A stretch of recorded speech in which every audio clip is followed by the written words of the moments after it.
Nachádzame sa v Žďári, nachádzame sa v presne chalupe Žďár. So mnou je tu Peťo, s ktorým viac menej sme už v kontakte 3, možno že 4 roky.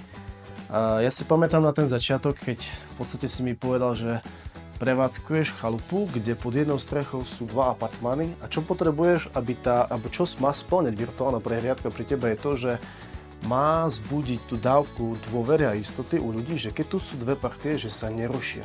Že jednoducho chcel si odprezentovať to súkromie, tú dávku toho súkromia, ktoré tu ľudia majú, keď sú tu dve rozličné partie. Otázka splnilo to tie očakávania?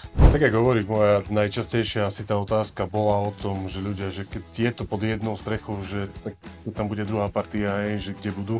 A určite to splnilo, lebo tým pádom som vedel im poslať, povedať, že tu je to video, tak toto vyzerá, hej.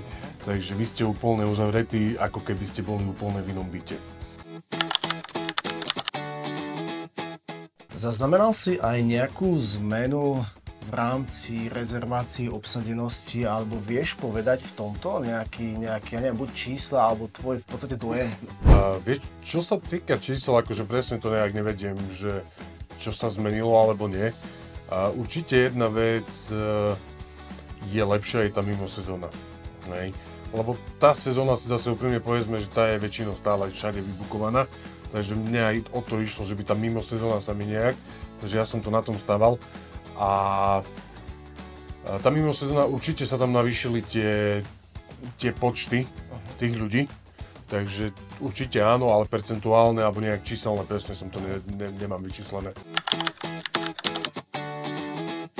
Máš to aj niečo podchytené, že začal si robiť niečo ináč? Že hlavne to obdobie tej mimo sezóny jednoducho ti narastlo? Akože určite bola veľká vec, že ja som tú prezentáciu, ktorú sme spolu v podstate urobili, tak ja som sa naučil, že to je virtuálna knižnica pre mňa. Hej. Takže reálne som si tam stále chodil po niečo a tým pádom som to dával na sociálne siete a naučil som sa tie veci používať. A mám veľké portfólio, by som povedal, tým pádom aj zabery, že nemusím rozmýšľať, že čo teraz dám na sociálnu sieť, lebo prídem a dám toto a o týždeň dám zase, a však mám ešte aj tu také videjko, mám toto, mám zase z kuchyne, tak dáme toto, hej. Takže mám veľký záber a nemusím sa každý týždeň trápiť, že poďme rýchlo niečo natočiť, že by sme mali čo dať na sociálnu sieť.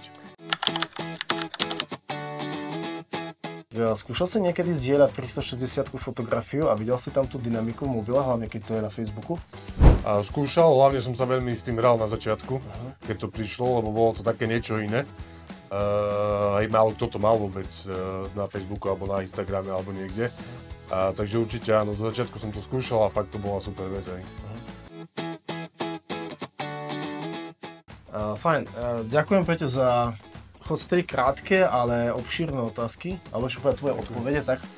A držím ti palce, nech sa ti darí a jednoducho nech či tento objekt alebo penzión v podstate idú tým správnym smerom a nech to preláka tých správnych klientov. Ďakujem pekne.